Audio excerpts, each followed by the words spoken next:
1 সাল থেকে 6 সাল পর্যন্ত যখন তারা ক্ষমতায় ছিল তখন জামাত ইসলামীর 3টা মন্ত্রণালয়ে 2 জন মন্ত্রী ছিলেন।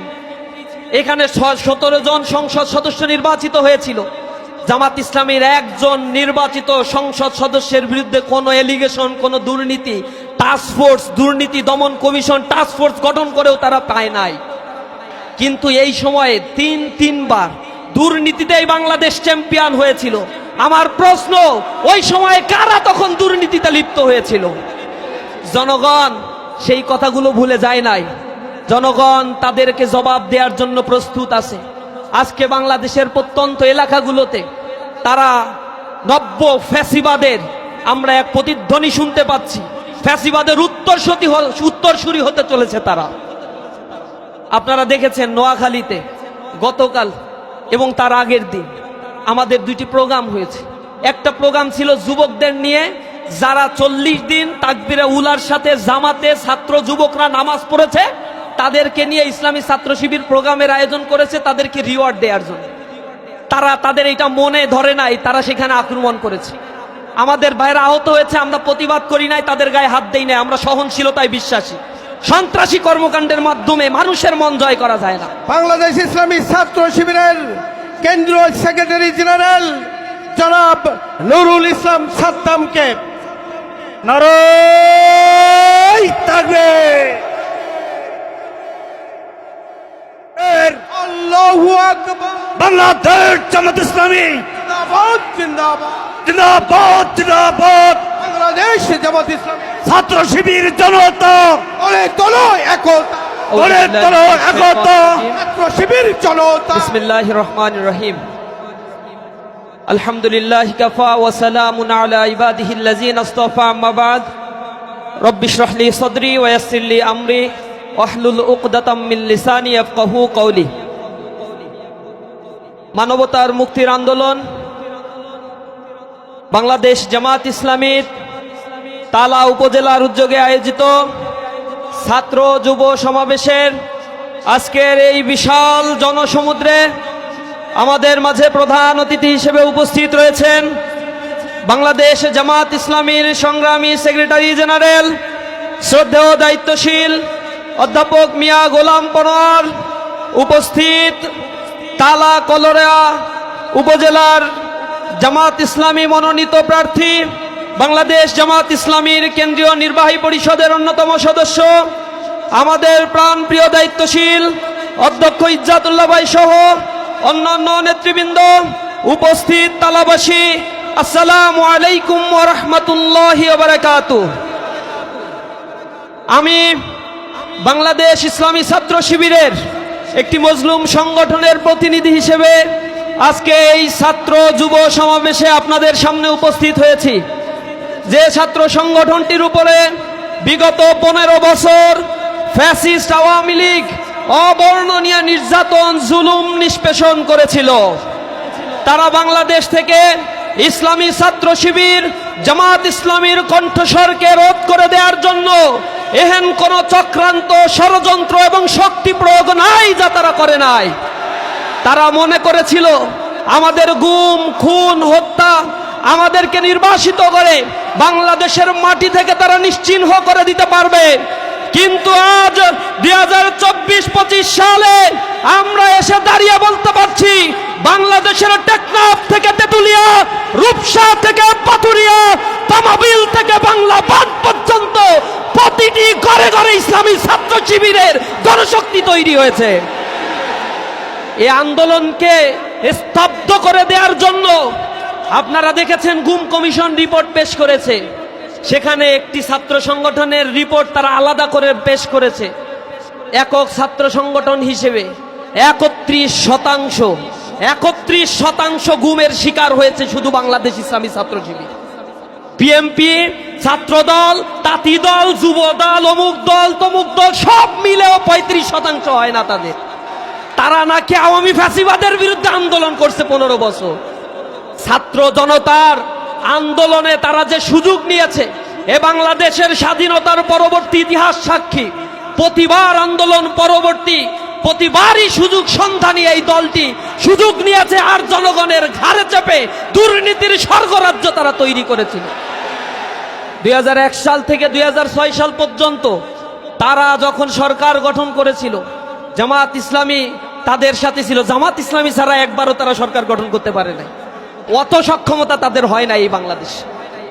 1 সাল থেকে 6 সাল পর্যন্ত যখন তারা ক্ষমতায় ছিল, তখন জামাত ইসলামীর 3টা মন্ত্রণালয়ে 2 জন মন্ত্রী ছিলেন। এখানে 17 জন সংসদ সদস্য নির্বাচিত হয়েছিল। জামাত ইসলামীর একজন নির্বাচিত সংসদ সদস্যের বিরুদ্ধে কোনো এলিগেশন, কোনো দুর্নীতি, টাস্কফোর্স, দুর্নীতি দমন কমিশন টাস্কফোর্স গঠন করেও তারা পায় নাই। কিন্তু এই সময়ে তিনবার দুর্নীতিতেই বাংলাদেশ চ্যাম্পিয়ন হয়েছিল। আমার প্রশ্ন, ওই সময়ে কারা তখন দুর্নীতিতে লিপ্ত হয়েছিল? জনগণ সেই কথাগুলো ভুলে যায় নাই। জনগণ তাদেরকে জবাব দেওয়ার জন্য প্রস্তুত আছে। আজকে বাংলাদেশের প্রত্যন্ত এলাকাগুলোতে তারা নব্য ফ্যাসিবাদের আমরা এক প্রতিধ্বনি শুনতে পাচ্ছি। ফ্যাসিবাদের উত্তরসূরি হতে চলেছে তারা। আপনারা দেখেছেন নোয়াখালীতে গতকাল এবং তার আগের দিন আমাদের 2টি প্রোগ্রাম হয়েছে। একটা প্রোগ্রাম ছিল যুবকদের নিয়ে, যারা 40 দিন তাকবীরে উলার সাথে জামাতে ছাত্র যুবকরা নামাজ পড়েছে, তাদেরকে নিয়ে ইসলামী ছাত্র শিবির প্রোগ্রামের আয়োজন করেছে তাদেরকে রিওয়ার্ড দেওয়ার জন্য। তাদের এটা মনে ধরে নাই, তারা সেখানে আক্রমণ করেছে। আমাদের ভাইরা আহত হয়েছে, আমরা প্রতিবাদ করি নাই, তাদের গায়ে হাত দেই নাই। আমরা সহনশীলতায় বিশ্বাসী। সন্ত্রাসী কর্মকাণ্ডের মাধ্যমে মানুষের মন জয় করা যায় না। পরের দিন আমরা আবার দারসুল কোরআনের আয়োজন করেছিলাম। সেই মসজিদে যুবদল, বিএমপি এবং ছাত্রদল যৌথভাবে সেখানে কয়েকশো ভাইকে সেখানে আহত করেছে তারা। কোরআনের আন্দোলন আমরা করি, কোরআন শিক্ষার কাজ মসজিদের জন্য, কোন রাজনৈতিক দেউলিয়াত্মপনা সংগঠনের জন্য মসজিদ নয়। এই মসজিদগুলোতে যখন এর আগে আমরা দারসুল কোরআনের আয়োজন করতাম, যুব শ্রেণীকে কোরআন শিখাতাম, তখন ওই ফ্যাসিবাদদেরকে দেখতাম পুলিশ নিয়ে এসে আমাদেরকে গ্রেফতার করতে। মসজিদ থেকে আমাদেরকে গ্রেফতার করার পরে সন্ত্রাস বিরোধী আইনে আমাদেরকে মামলা দেয়া হতো। আমাদেরকে বলা হতো আমরা নাকি দেশদ্রোহী, আমরা নাকি সন্ত্রাস, কারণ আমরা কোরআনের কথা বলি। আর আরেক সন্ত্রাসী গোষ্ঠী এখন আবার কোরআনের বিরুদ্ধে নব্য ফ্যাসিবাদের প্রতিধ্বনি হয়ে তাদের জন্ম বাংলাদেশে হচ্ছে, আমরা দেখতে পাচ্ছি। জনগণ যাদেরকে বিতাড়িত করেছে তা থেকেও তারা শিক্ষা নেয়নি। এই শিক্ষা না নেওয়ার পিছনে তাদের মূল কারণ আমরা যা মনে করি, তাদের দলের মধ্যে ইউনিয়ন পর্যায় পর্যন্ত আওয়ামী ফ্যাসিবাদের পুনর্বাসনের সকল প্রচেষ্টা তারা করেছে। প্রতিটি ক্যাম্পাসে তারা যে কমিটি দিয়েছে, তারা আমাদেরকে বলে গুপ্ত, আমাদেরকে বলে রাজাকার, আলবদর, আশামস, মিথ্যা প্রোপাগান্ডা ছড়িয়েছে। আমরা তাদের প্রোপাগান্ডার জবাব না দিয়ে আমাদের কোরআনের বাণীগুলো ছাত্রদের কাছে কাছে আমরা গিয়ে গিয়ে পৌঁছে দেওয়ার জন্য চেষ্টা করেছি। আপনারা দেখেছেন বিশ্ববিদ্যালয়গুলোতে আজকে নির্বাচন হয়েছে, প্রতিটা বিশ্ববিদ্যালয়ে ছাত্ররা ইসলামী ছাত্র শিবিরের উপর তারা আস্থা রেখেছে। এবং প্রথম ইলেকশন, তারপরের দ্বিতীয় ইলেকশন হয়েছে জাহাঙ্গীরনগরে, তৃতীয় চট্টগ্রাম বিশ্ববিদ্যালয়, চতুর্থ রাজশাহী বিশ্ববিদ্যালয়। একটা বিশ্ববিদ্যালয়ের পরে আর একটা বিশ্ববিদ্যালয়ে ইলেকশন হলে পূর্বের চাইতে আরো ভালো ফলাফল ইসলামী ছাত্র শিবির পরের বিশ্ববিদ্যালয় করেছে। রাজশাহী বিশ্ববিদ্যালয়ে 17টা হল আছে, 17টা হলের মধ্যে ছেলেদের 11টা হল, 11টা হলেই বিপি, জিএস, এজিএস সহ নিরঙ্কুশভাবে ইসলামী ছাত্র শিবিরের প্যানেল বিজয় অর্জন করেছে। এখন শিক্ষার্থীদের মধ্যে, শিক্ষিতদের, তরুণদের মধ্যে ইসলামী ছাত্র শিবির, ইসলামের প্রতি জানার আগ্রহের পরিমাণ বেড়ে গিয়েছে। এই নির্বাচনগুলো হওয়ার পরে তারা এখন এত রাজনৈতিকভাবে দেউলিয়া হয়েছে, তারা এখন বলে এইসব নির্বাচন ছাত্র সংসদ নির্বাচন জাতীয় নির্বাচনে কোনো প্রভাব ফেলে না। অথচ বাংলাদেশের স্বাধীনতার পরে যে কয়টা ছাত্র সংসদ নির্বাচন হয়েছে, ঢাকা বিশ্ববিদ্যালয়ে যারা ছাত্র সংসদ নির্বাচনে বিজয় অর্জন করেছে, পরবর্তীতে দেখা গিয়েছে সেই সমমনা শক্তি পরবর্তীতে বাংলাদেশের রাষ্ট্র ক্ষমতায় গিয়েছে। বাংলাদেশের মানুষ এখন আর বোকা না, তাদেরকে আর ভুল বুঝিয়ে ঘুম পাড়ানি মাসি পিসির গল্প শুনিয়ে এরপরে রাষ্ট্র ক্ষমতা দখল করে আর উন্মুক্ত লুটপাট, হত্যাযজ্ঞ, খুন খারাপির রাজত্ব বাংলাদেশে আর চলবে না। তাদের চরিত্র বাংলাদেশের মানুষ দেখে ফেলছে। তারা গণ অভ্যুত্থানে তাদের কয়জন মারা গেছে এই সংখ্যাটা তারা তো ভুলভাল বলে। প্রথমে বলছে 52, এরপরে বলছে 150, এরপরে আবার 88, তারপরে বলছে 800। এরপরে কেউ কেউ ভুল করে বলছে সহস্রাধিক।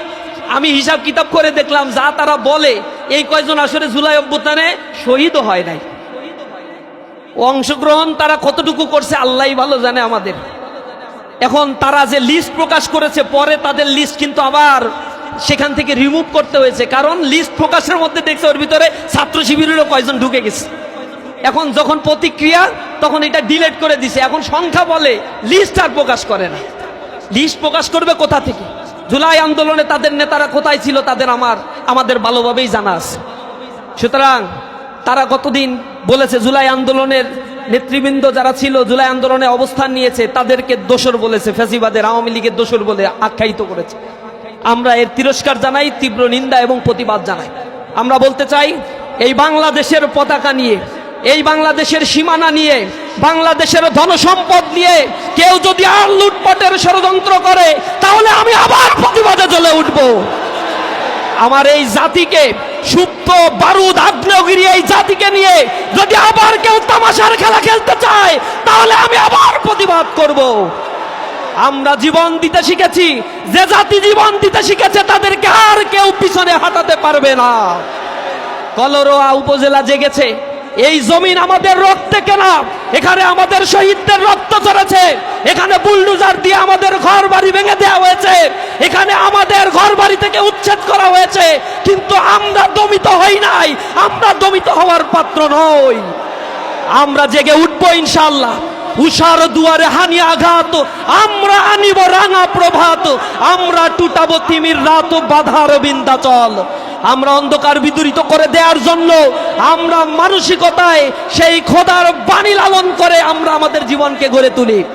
এজন্য তরুণ যুবকেরা প্রতিটা আন্দোলনে বাংলাদেশকে গড়ে তুলেছে, পৃথিবীর মানচিত্র তরুণ যুবকেরা পরিবর্তন করে দিয়েছে। আজকে আমরা শপথ নিতে হবে, মানুষের কাছে দ্বীন ইসলামের কথাগুলো বলবো। ওরা হিংসা ছড়াবে, ওরা কোটি কোটি টাকা লুটপাট করেছে নির্বাচনে, সেগুলো অপব্যয় করবে। ফ্যাসিবাদ আওয়ামী লীগ চলে গেছে, তাদের প্রেতাত্মা যারা এখনো বিদ্যমান রয়েছে তাদের পিছনে তারা টাকা ঢালবে। হয়তো এত টাকা আমাদের নাই, কিন্তু আপনাদেরকে এক একটা ক্যাম্পেইনের এক একজন মশাল দাঁড়িয়ে এক একজন মানুষে পরিণত হতে হবে। প্রতিটা ঘরে ঘরে মানুষের কাছে গিয়ে ইসলামের বাণী, কোরআনের কথাগুলো পৌঁছে দিতে হবে। বলতে হবে নতুন এক পরিবর্তনের আভাস এসেছে, এই পরিবর্তনে যদি আমরা কার্যকর ভূমিকা না রাখতে পারি বাংলাদেশ আবার এক অন্ধকারে নিমজ্জিত হতে চলেছে। সুতরাং আমরা এই বাংলাদেশের অস্তিত্বকে, বাংলাদেশের সার্বভৌমত্বকে টিকিয়ে রাখার জন্য আমাদের নিজ নিজ জায়গা থেকে সবাই সংকল্পবদ্ধ হব। আগামীর ফেব্রুয়ারির নির্বাচনে বাংলাদেশ এক নতুন সূর্যের উদয় হবে ইনশাআল্লাহ। সকলকে আন্তরিকভাবে ধন্যবাদ জানাচ্ছি। এই রোদের মধ্যেও আপনারা বসে আমাদের কথাগুলো শুনছেন, আপনারা উপস্থিত হয়েছেন। সকলকে ইসলামী ছাত্র শিবির কেন্দ্রীয় সংগঠনের পক্ষ থেকে অন্তরের অন্তঃস্থল থেকে ধন্যবাদ, মোবারকবাদ জানিয়ে আমার কথা শেষ করছি। আসসালামু আলাইকুম ওয়া রাহমাতুল্লাহি ওয়া বারাকাতুহু।